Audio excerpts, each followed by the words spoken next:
بسم اللہ الرحمن الرحیم۔ السلام علیکم۔ یہ ایک ایسے انسان تھے کہ اس دور میں دشمن ان کے نام سے کانپ اٹھتے تھے اور ان کی راہ میں آنے سے کتراتے تھے۔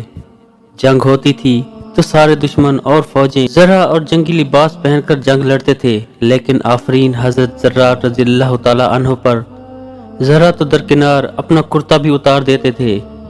لمبے بال لہراتے چمکتے بدن کے ساتھ جب میدان میں اترتے تھے تو ان کے پیچھے دھول نظر آتی تھی اور ان کے آگے لاشیں۔ اتنی پھرتی، تیزی اور بہادری سے لڑتے تھے کہ دشمن کی صفیں چیر کر نکل جاتے تھے۔ ان کی بہادری نے بے شمار مرتبہ حضرت خالد بن ولید رضی اللہ تعالی عنہ کو تعریف کرنے اور انعام و اکرام دینے پر مجبور کیا۔ دشمن میں وہ ننگے بدن والا کے نام سے مشہور تھے۔ رومیوں کے لاکھوں کی تعداد پر مشتمل لشکر سے جنگ اجنادین جاری تھی۔ حضرت زرار رضی اللہ تعالی عنہ حسب معمول میدان میں اترے اور صف آراؤ دشمن فوج پر طوفان کی طرح ٹوٹ پڑے۔ اتنی تیزی اور بہادری سے لڑے کہ لڑتے لڑتے دشمن فوج کی صف چیرتے ہوئے مسلمانوں کے لشکر سے بچھڑ کر دشمن فوج کے درمیان تک پہنچ گئے۔ دشمن نے انہیں اپنے درمیان دیکھا تو ان کو نرغے میں لے کر بڑی مشکل سے قید کر لیا۔ مسلمانوں تک بھی یہ خبر پہنچ گئی کہ حضرت زرار کو قید کر لیا گیا ہے۔ حضرت خالد بن ولید رضی اللہ تعالی عنہ نے اپنی فوج کے بہادر نوجوانوں کا دستہ تیار کیا اور حضرت زرار رضی اللہ تعالی عنہ کو آزاد کروانے کے لیے ہدایات وغیرہ دینے لگے۔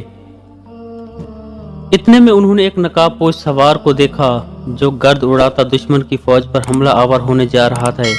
اس سوار نے اتنی تندخوئی اور غضبناکی سے حملہ کیا کہ اس کے سامنے سے دشمن پیچھے ہٹنے پر مجبور ہو گئے۔ حضرت خالد رضی اللہ تعالی عنہ اس کے وار دیکھ کر اور شجاعت دیکھ کر اش اش کر اٹھے اور سپاہیوں سے پوچھا کہ یہ سوار کون ہے، لیکن سب نے لا علمی ظاہر کی کہ وہ نہیں جانتے۔ حضرت خالد بن ولید رضی اللہ تعالی عنہ نے جوانوں کو اس سوار کی مدد کرنے کو کہا اور خود بھی مدد کرنے اس سوار کی جانب لپکے۔ گھمسان کی جنگ جاری تھی۔ کبھی حضرت خالد بن ولید اس سوار کو نرغے سے نکلنے میں مدد کرتے اور کبھی وہ سوار حضرت خالد بن ولید کی مدد کرتا۔ حضرت خالد بن ولید رضی اللہ تعالی عنہ اس سوار کی بہادری سے متاثر ہو کر اس کے پاس گئے اور پوچھا کون ہو؟ اس سوار نے بجائے جواب دینے کے اپنا رخ موڑا اور دشمنوں پر جارحانہ حملے اور وار کرنے لگا۔ موقع ملنے پر دوسری بار پھر حضرت خالد بن ولید نے پوچھا اے سوار تو کون ہے؟ اس سوار نے پھر جواب دینے کی بجائے رخ بدل کر دشمن پر حملہ آور ہوا۔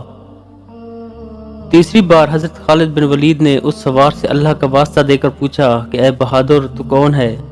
تو نقاب کے پیچھے سے نسوانی آواز آئی کہ میں زرار کی بہن خولہ بنت ازور ہوں اور اس وقت تک چین سے نہیں بیٹھوں گی جب تک اپنے بھائی کو آزاد نہیں کروا لیتی۔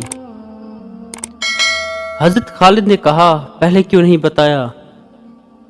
تو کہنے لگی آپ نے منع کر دینا تھا۔ حضرت خالد رضی اللہ تعالی عنہ نے کہا آپ کو آنے کی کیا ضرورت تھی، ہم تھے آزاد کروانے کے لیے۔ تو حضرت خولہ نے جواب دیا کہ جب بھائیوں پر مصیبت آتی ہے تو بہنیں ہی آگے آیا کرتی ہیں۔